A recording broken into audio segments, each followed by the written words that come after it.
Welcome once again, my erudite friends. I hope you have a glass of something. Today I'll be enjoying a little ale. While we read, today we will be starting with Chapter 5 of The Count of Monte Cristo. You may find the previous chapters on my YouTube channel if you missed them previously. But we can do a short summary of what occurred in our last meeting. So we began with Edmond Dantes, a young man who is betrothed to a woman, a Catalan named Mercedes. He has come back from a voyage overseas, which he is carrying a letter from Napoleon, which he is supposed to deliver. However, he is about to be elevated to captain after the former captain died, and some of his jealous shipmates are attempting to frame him for supporting Napoleon while he is in exile. Danglars, his shipmate, is currently plotting, and Caderousse, his jealous neighbor, as well as the Catalan's cousin, Mercedes' cousin, Fernand, is going to be attempting to put him in prison to prevent his marriage and his advancement to the role of captain. So we are going to start tonight with Chapter 5, of course, and it will be called The Marriage Feast. The morning sun rose clear and resplendent, touching the foamy waves into a network of ruby-tinted light. The feast had been made ready on the second floor at La Réserve, with whose arbor the reader is already familiar. The apartment destined for the purpose was spacious and lighted by a number of windows, over each of which was written in golden letters, for some inexplicable reason, the name of one of the principal cities of France. Beneath these windows, a wooden balcony extended the entire length of the house, and although the entertainment was fixed for 12 o'clock, an hour previous to that time, the balcony was filled with impatient and expectant guests. Consisting of the favored part of the crew of the Pharaon, and other personal friends of the bridegroom, the whole of whom had arrayed themselves in their choicest costumes in order to do greater honor to the occasion. Various rumors were afloat to the effect that the owners of the Pharaon had promised to attend the nuptial feast, but all seemed unanimous in doubting that an act of such rare and exceeding condescension could possibly be intended. Danglars, however, who now made his appearance, accompanied by Caderousse, effectually confirmed the report, stating that he had recently conversed with Monsieur Morrel, who had himself assured him of his intention to dine at La Réserve. In fact, a moment later, Monsieur Morrel appeared and was saluted with an enthusiastic burst of applause from the crew of the Pharaon, who hailed the visit of the shipowner as a sure indication that the man whose wedding feast he thus delighted to honor would ere long be first in command of the ship. And as Dantes was universally beloved on board his vessel, the sailors put no restraint on their tumultuous joy at finding that the opinion and choice of their superiors so exactly coincided with their own. With the entrance of Monsieur Morrel, Danglars, and Caderousse were dispatched in search of the bridegroom to convey to him the intelligence of the arrival of the important personage whose coming had created such a lively sensation, and to beseech him to make haste. Danglars and Caderousse set off upon their errand at full speed, but ere they had gone many steps, they perceived a group advancing toward them, composed of the betrothed pair, a party of young girls in attendance on the bride, by whose side walked Dantes's father, the whole brought up by Fernand, whose lips wore their usual sinister smile. Neither Mercedes nor Edmond observed the strange expression of his countenance. They were so happy that they were conscious only of the sunshine and the presence of each other. Having acquitted themselves of their errand and exchanged a hearty shake of the hand with Edmond, Danglars and Caderousse took their places beside Fernand and old Dantes, the latter of whom attracted universal notice. The old man was attired in a suit of glistening watered silk, trimmed with steel buttons, beautifully cut and polished. His thin but wiry legs were arrayed in a pair of richly embroidered clocked stockings, evidently of English manufacture, while from his three-cornered hat depended a long streaming knot of white and blue ribbons. Thus he came along, supporting himself on a curiously carved stick, his aged countenance lit up with happiness, looking for all the world like one of the aged dandies of 1796, parading the newly opened gardens of the Tuileries and Luxembourg. Beside him glided Caderousse, whose desire to partake of the good things provided for the wedding party had induced him to become reconciled to the Dantès father and son, although there still lingered in his mind a faint and unperfect recollection of the events of the preceding night, just as the brain retains on waking in the morning the dim and misty outline of a dream. As Danglars approached the disappointed lover, he cast on him a look of deep meaning, while Fernand, as he slowly paced behind the unhappy pair, who seemed, in their own unmixed content, to have entirely forgotten that such a being as himself existed, was pale and abstracted. Occasionally, however, a deep flush would overspread his countenance, and a nervous contraction distort his features, while, with an agitated and restless gaze, he would glance in the direction of Marseille, like one who either anticipated or foresaw some great and important event.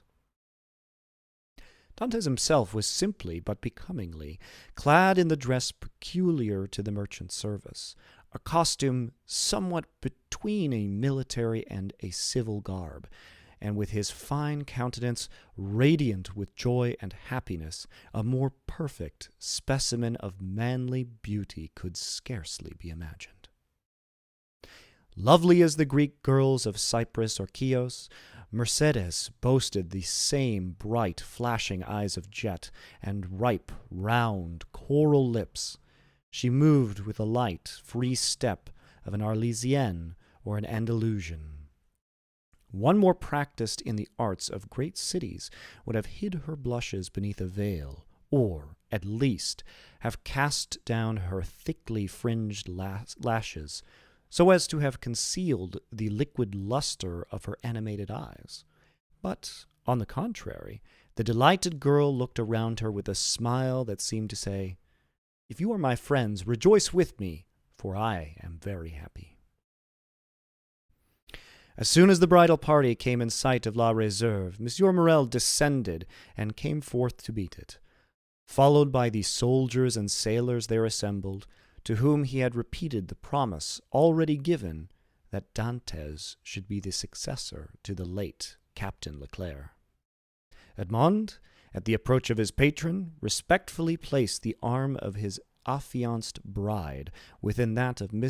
Morrel, who, forthwith conducting her up the flight of wooden steps leading to the chamber in which the feast was prepared, was gaily followed by the guests, beneath whose heavy tread the slight structure creaked and groaned for the space of several minutes. "Father," said Mercédès, stopping when she had reached the center of the table, "sit, I pray you, on my right hand. On my left I will place him who has ever been as a brother to me," pointing with a soft and gentle smile to Fernand. But her words and look seemed to inflict the direst torture on him, for his lips became ghastly pale, and even beneath the dark hue of his complexion the blood might be seen retreating, as though some sudden pang drove it back to the heart. During this time, Dantès, at the opposite side of the table, had been occupied in similarly placing his most honored guests. M. Morrel was seated at his right hand, Danglars at his left, while, at a sign from Edmond, the rest of the company ranged themselves as they found it most agreeable. Then they began to pass around the dusky, piquant Arlesian sausages, and lobsters in their dazzling red cuirasses, prawns of large size and brilliant color, the echinus with its prickly outside and dainty morsel within, the clovis esteemed by the epicures of the South as more than rivaling the exquisite flavor of the oyster. All the delicacies, in fact, that are cast by the wash of waters on the sandy beach and styled by the grateful fishermen fruits of the sea.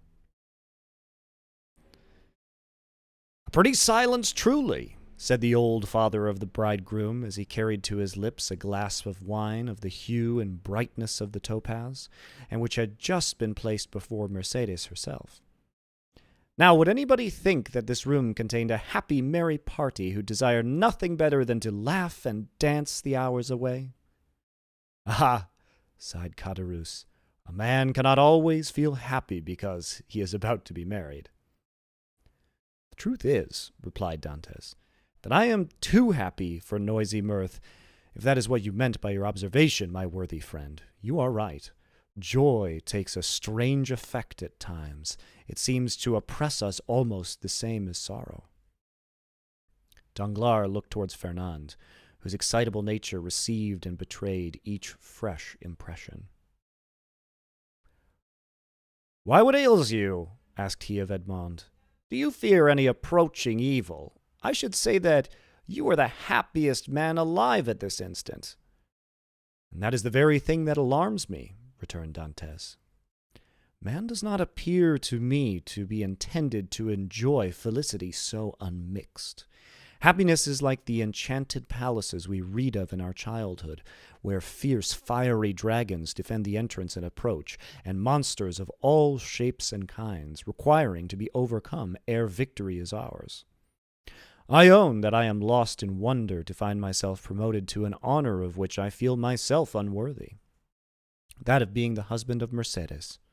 "Nay, nay," cried Caderousse, smiling. "You have not obtained that honor yet. Mercedes is not yet your wife. Just assume the tone and manner of a husband, and see how she will remind you that that hour is not yet come." The bride blushed, while Fernand, restless and uneasy, seemed to start at every fresh sound, and from time to time wiped away the large drops of perspiration that gathered on his brow. "Well, never mind that, neighbor Caderousse. It is not worth while to contradict me for such a trifle as that. 'Tis true that Mercedes is not actually my wife, but," added he, drawing out his watch, "in an hour and a half she will be." A general exclamation of surprise ran round the table, with the exception of the elder Dantès, whose laugh displayed the still perfect beauty of his large white teeth. Mercedes looked pleased and gratified, while Fernand grasped the handle of his knife with a convulsive clutch. "In an hour?" inquired Danglars, turning pale. "How is that, my friend?" "Why, thus it is," replied Dantès. "Thanks to the influence of Monsieur Morrel, to whom, next to my father, I owe every blessing I enjoy, every difficulty has been removed. We have purchased permission to waive the usual delay, and at 2:30 the mayor of Marseille will be waiting for us at the city hall. Now, as 1:15 has already struck, I do not consider I have asserted too much in saying that in another hour and 30 minutes Mercedes will have become Madame Dantès." Fernand closed his eyes. A burning sensation passed across his brow, and he was compelled to support himself by the table to prevent his falling from his chair. But in spite of all his efforts, he could not refrain from uttering a deep groan, which, however, was lost amid the noisy felicitations of the company.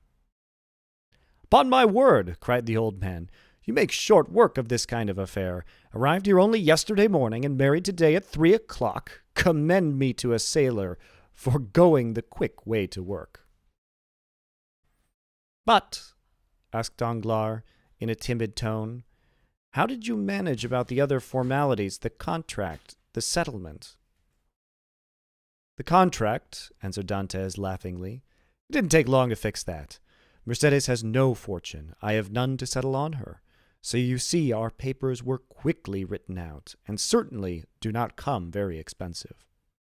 This joke, elicited a fresh burst of applause. "So that when we presume to be merely the betrothal feast turns out to be the actual wedding dinner," said Danglars. No, answered Dantès. "Don't imagine I am going to put you off in that shabby manner. Tomorrow morning I start for Paris, 4 days to go and the same to return, with 1 day to discharge the commission entrusted to me, is all the time I shall be absent. I shall be back here by the 1st of March, and on the 2nd I give my real marriage feast." The prospect of fresh festivity redoubled the hilarity of the guests to such a degree that the elder Dantès, who, at the commencement of the repast, had commented upon the silence that prevailed, now found it difficult, amid the general din of voices, to obtain a moment's tranquillity in which to drink to the health and prosperity of the bride and bridegroom. Dantès, perceiving the affectionate eagerness of his father, responded by a look of grateful pleasure, while Mercédès glanced at the clock and made an expressive gesture to Edmond. Around the table reigned that noisy hilarity which usually prevails at such a time among people sufficiently free from the demands of social position not to feel the trammels of etiquette. Such as at the commencement of the repast had not been able to seat themselves according to their inclination rose unceremoniously, and sought out more agreeable companions. Everybody talked at once, without waiting for a reply, and each one seemed to be contented with expressing his or her own thoughts. Fernand's paleness appeared to have communicated itself to Danglars.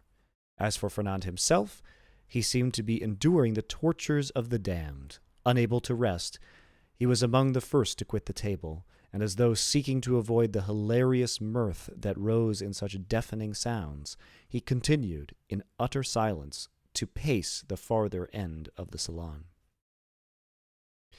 Caderousse approached him just as Danglars, whom Fernand seemed most anxious to avoid, had joined him in the corner of the room. "'Pon my word," said Caderousse, from whose mind the friendly treatment of Dantès, united with the effect of the excellent wine he had partaken of, had effaced every feeling of envy or jealousy at Dantès' good fortune. "Upon my word, Dantès is a downright good fellow, and when I see him sitting there beside his pretty wife that is so soon to be, I cannot help thinking it would have been a great pity to have served him that trick you were planning yesterday." "Oh, there is no harm meant," answered Danglars. "At first I certainly did feel somewhat uneasy as to what Fernand might be tempted to do. But when I saw how completely he had mastered his feelings, even so far as to become one of his rival's attendants, I knew there was no further cause for apprehension." Caderousse looked full at Fernand. He was ghastly pale. "Certainly," continued Danglars, "the sacrifice was no trifling one, when the beauty of the bride is concerned. Upon my soul, that future captain of mine is a lucky dog. Gad, I'd only wish he would let me take his place." "Shall we not set forth?" asked the sweet, silvery voice of Mercédès. 2 o'clock has just struck, and you know we are expected in a quarter of an hour." To be sure," cried Dantès, eagerly quitting the table. "Let us go directly." His words were re-echoed by the whole party, with vociferous cheers. At this moment Danglars, who had been incessantly observing every change in Fernand's look and manner, saw him stagger and fall back with an almost convulsive spasm, against a seat placed near one of the open windows. At the same instant his ear caught a sort of indistinct sound on the stairs, followed by the measured tread of soldiery with the clanking of swords and military accoutrements. Then came a hum and buzz as of many voices, so as to deaden even the noisy mirth of the bridal party, among whom a vague feeling of curiosity and apprehension quelled every disposition to talk, and almost instantaneously the most death-like stillness prevailed. The sounds drew nearer. 3 blows were struck upon the panel of the door. The company looked at each other in consternation. "I demand admittance," said a loud voice outside the room, "in the name of the law." As no attempt was made to prevent it, the door was opened, and a magistrate, wearing his official scarf, presented himself, followed by 4 soldiers and a corporal. Uneasiness now yielded to the most extreme dread on the part of those present. "May I venture to inquire the reason of this unexpected visit?" said Monsieur Morel, addressing the magistrate, whom he evidently knew. "There is doubtless some mistake easily explained." "If it may be so," replied the magistrate, "rely upon every reparation being made. Meanwhile, I am the bearer of an order of arrest, and although I most reluctantly perform the task assigned to me, it must, nevertheless, be fulfilled. Who among the persons here assembled answers to the name of Edmond Dantès?" Every eye was turned towards the young man who, spite of the agitation he could not but feel, advanced with dignity and said in a firm voice, "I am he. What is your pleasure with me?" "Edmond Dantès," replied the magistrate, "I arrest you in the name of the law." "Me?" repeated Edmond, slightly changing color. "And wherefore, I pray?" "I cannot inform you, but you will be duly acquainted with the reasons that have been rendered such a step necessary at the preliminary examination." Monsieur Morel felt that further resistance or remonstrance was useless. He saw before him an officer delegated to enforce the law, and perfectly well knew that it would be as unavailing to seek pity from a magistrate decked with his official scarf as to address a petition to some cold marble effigy. Old Dantès, however, sprang forward. There are situations which the heart of a father or a mother cannot be made to understand. He prayed and supplicated in terms so moving that even the officer was touched, and although firm in his duty, he kindly said, "My worthy friend, let me beg of you to calm your apprehensions. Your son has probably neglected some prescribed form or attention in registering his cargo. It is more than probable he will be set at liberty directly once he has given the information required, whether touching the health of his crew or the value of his freight."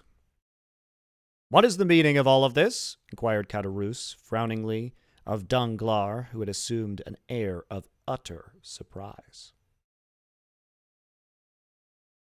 "How can I tell you?" replied he. "I am, like yourself, utterly bewildered at all that is going on, and cannot in the least make out what it is about."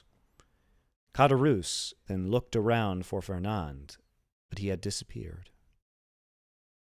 The scene of the previous night now came back to his mind with startling clearness. The painful catastrophe he had just witnessed appeared effectually to have rent away the veil which the intoxication of the evening before had raised between himself and his memory.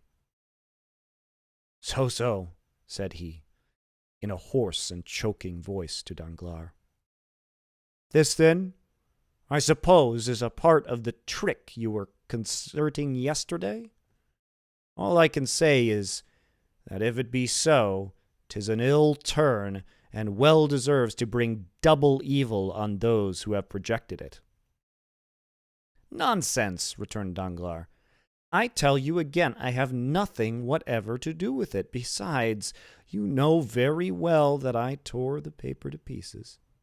"No, you did not," answered Caderousse. "You merely threw it. I saw it lying in a corner." "Hold your tongue, you fool. What should you know about it? You were drunk." "Where is Fernand?" inquired Caderousse. "How do I know?" replied Danglars. "Gone, as every prudent man ought to be, to look after his own affairs, most likely. Never mind where he is. Let you and I go and see what is to be done for our poor friends." During this conversation, Dantès, after having exchanged a cheerful shake of the hand with all his sympathizing friends, had surrendered himself to the officer sent to arrest him, merely saying, "Make yourselves quite easy, my good fellows. There is some little mistake to clear up, that's all, depend upon it. and very likely I may not have to go so far as the prison to effect that." "Oh, to be sure," replied Danglars, who had now approached the group. "Nothing more than a mistake, I feel quite certain." Dantès descended the staircase, preceded by the magistrate, and followed by the soldiers. A carriage awaited him at the door. He got in, followed by 2 soldiers and the magistrate, and the vehicle drove off towards Marseille. "Adieu, adieu, dearest Edmond!" cried Mercédès, stretching out her arms to him from the balcony. The prisoner heard the cry, which sounded like the sob of a broken heart, and leaning from the coach, he called out, "Goodbye, Mercédès. We shall soon meet again." Then the vehicle disappeared, rounding one of the turnings of Fort Saint-Nicolas. "Wait for me here, all of you," cried Monsieur Morrel. "I will take the first conveyance I find and hurry to Marseille, whence I will bring you word how all is going on." "That's right," exclaimed a multitude of voices. "Go and return as quickly as you can." This second departure was followed by a long and fearful state of terrified silence on the part of those who were left behind. The old father and Mercédès remained for some time apart, each absorbed in grief. But at length the 2 poor victims of the same blow raised their eyes, and with a simultaneous burst of feeling rushed into each other's arms. Meanwhile, Fernand made his appearance, poured out for himself a glass of water with a trembling hand, then hastily swallowing it, went to sit down at the first vacant place, and this was, by mere chance, placed next to the seat on which poor Mercédès had fallen half fainting, when released from the warm and affectionate embrace of old Dantès. Instinctively, Fernand drew back his chair. "He is the cause of all this misery, I am quite sure of it," whispered Caderousse, who had never taken his eyes off Fernand, to Danglars. "I don't think so," answered the other. "He's too stupid to imagine such a scheme. I only hope the mischief will fall upon the head of whoever wrought it." "You didn't mention those who aided and abetted the deed," said Caderousse. "Surely," answered Danglars, "one cannot be held responsible for every chance arrow shot into the air." "You can, indeed, when the arrow lights point downward on somebody's head." Meanwhile, the subject of the arrest was being canvassed in every different form. "What think you, Danglars," said one of the party, turning towards him, "of this event?" "Why," replied he, "I think it is just possible Dantès may have been detected with some trifling article on board ship considered here as contraband." "But how could he have done so without your knowledge, Danglars, since you are the ship's supercargo?" "Why, as for that, I could only know what I was told respecting the merchandise with which the vessel was laden. I know she was loaded with cotton, and that she took in her freight at Alexandria from Pastret's warehouse, and at Smyrna from Pascal's. That is all I was obliged to know, and I beg I may not be asked for any further particulars." "Now I recollect," said the afflicted old father. "My poor boy told me yesterday he had got a small case of coffee and another of tobacco for me." "There, you see," exclaimed Danglars. "Now the mischief is out. Depend upon it, at the custom-house people went rummaging around the ship in our absence, and discovered poor Dantès' hidden treasures." Mercédès, however, paid no heed to this explanation of her lover's arrest. Her grief, which she had hitherto tried to restrain, now burst out in a violent fit of hysterical sobbing. "Come, come," said the old man, "be comforted, my poor child, there is still hope." "Hope," repeated Danglars. "Hope," faintly murmured Fernand, but the word seemed to die away on his pale, agitated lips, and a convulsive spasm passed over his countenance. "Good news! Good news!" shouted forth one of the party stationed at the balcony on the lookout. "Here comes Monsieur Morrel back. No doubt now we shall hear that our friend is released." Mercédès and the old man rushed to meet the shipowner and greeted him at the door. He was very pale. "What news?" exclaimed a general burst of voices. "Alas, my friends," replied Monsieur Morel with a mournful shake of his head, "the thing has assumed a more serious aspect than I expected." "Oh, indeed, sir, he is innocent," sobbed forth Mercedes. "That I believe," answered Monsieur Morel, "but he is still charged." "With what?" inquired the elder Dantès. "With being an agent of the Bonapartist faction." Many of our readers may be able to recollect how formidable such an accusation became in the period at which our story is dated. A despairing cry escaped the pale lips of Mercedes. The old man sank into a chair. "Ah, Danglars," whispered Caderousse, "you have deceived me. The trick you spoke of last night has been played, but I cannot suffer a poor old man or an innocent girl to die of grief through your fault. I am determined to tell them all about it."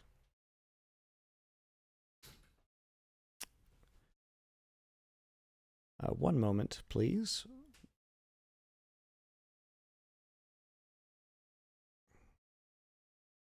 "Be silent, you simpleton," cried Danglars, grasping him by the arm, "or I will not answer even for your own safety. Who can tell whether Dantès be innocent or guilty? The vessel did touch at Elba, where he quitted it, and passed a whole day in the island.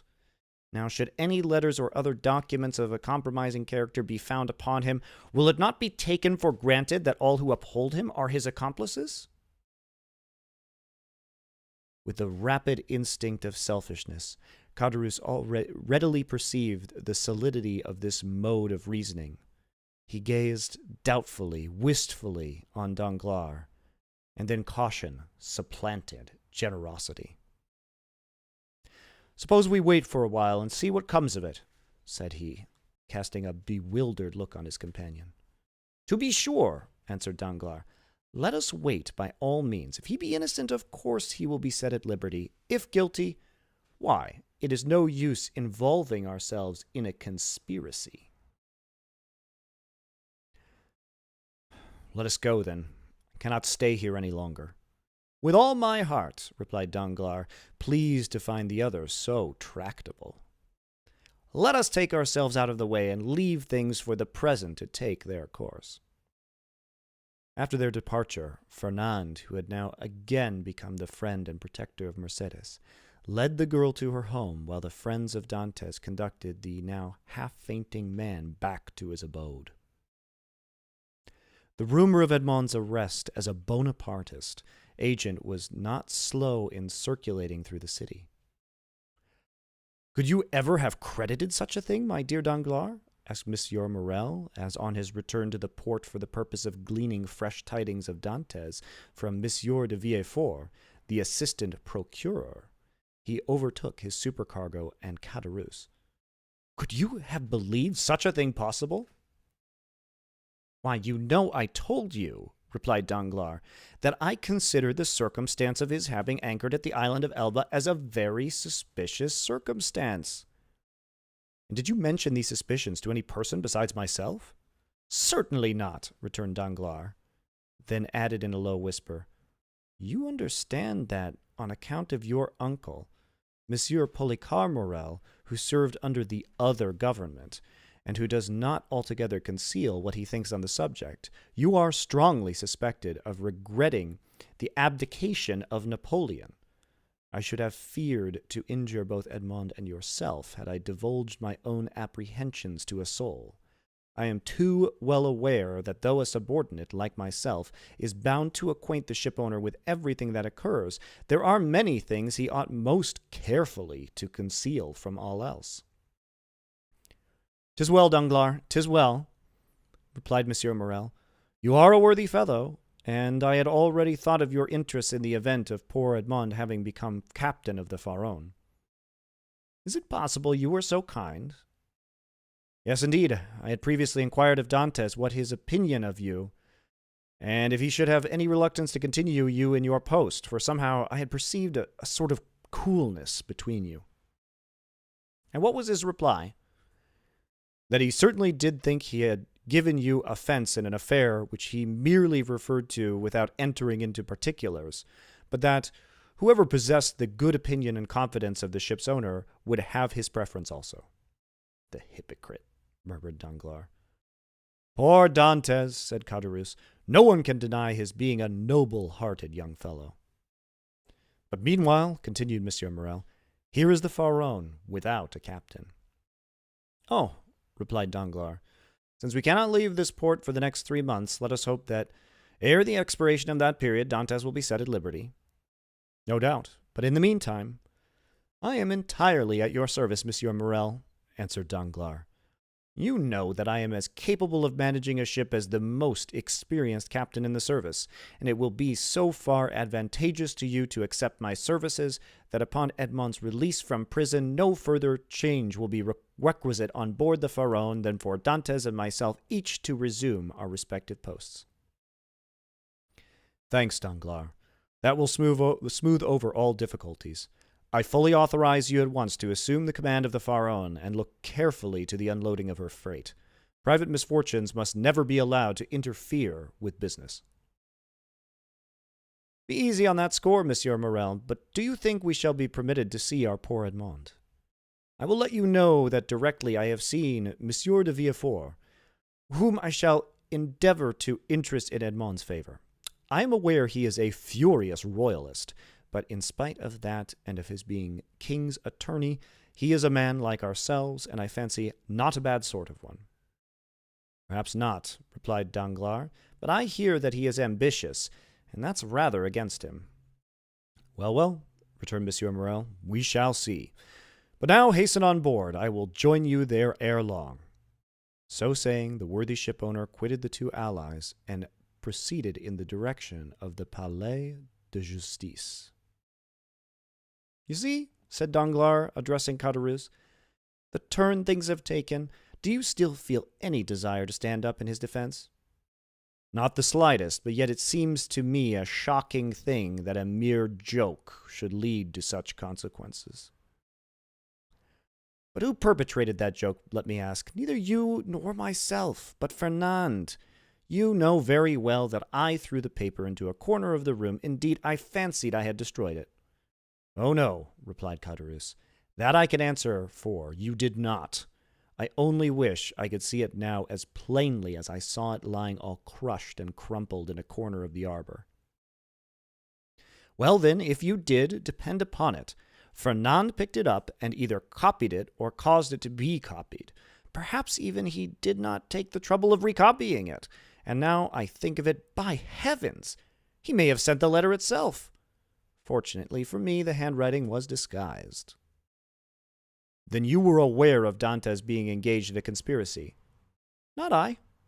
As I before said, I thought the whole thing was a joke, nothing more. It seems, however, that I have unconsciously stumbled upon the truth. Still, argued Caderousse, I would give a great deal if nothing of the kind had happened, or at least that I had no hand in it. You will see, Danglars, that it will turn out an unlucky job for both of us. Nonsense. If any harm come of it, it should fall on the guilty person, and that, you know, is Fernand. How can we be implicated in any way? All we have got to do is to keep our own counsel and remain perfectly quiet, not breathing a word to any living soul, and you will see that the storm will pass away without in the least affecting us. Amen, responded Caderousse, waving his hand in token of adieu to Danglars, and bending his steps towards the Hall des Mayens, before moving his head to and fro and muttering as he went, after the manner of one whose mind was overcharged with one absorbing idea. So far, then, said Danglars mentally, all has gone as I would have it. I am temporarily commander of the Pharaon, with the certainty of being permanently so if that fool of a Caderousse can be persuaded to hold his tongue. My only fear is the chance of Dantès being released, but there he is in the hands of justice, and, he added with a smile, she will take her own. So saying, he leaped into a boat, desiring to be rowed on board the Pharaon, where Monsieur Morel had agreed to meet him.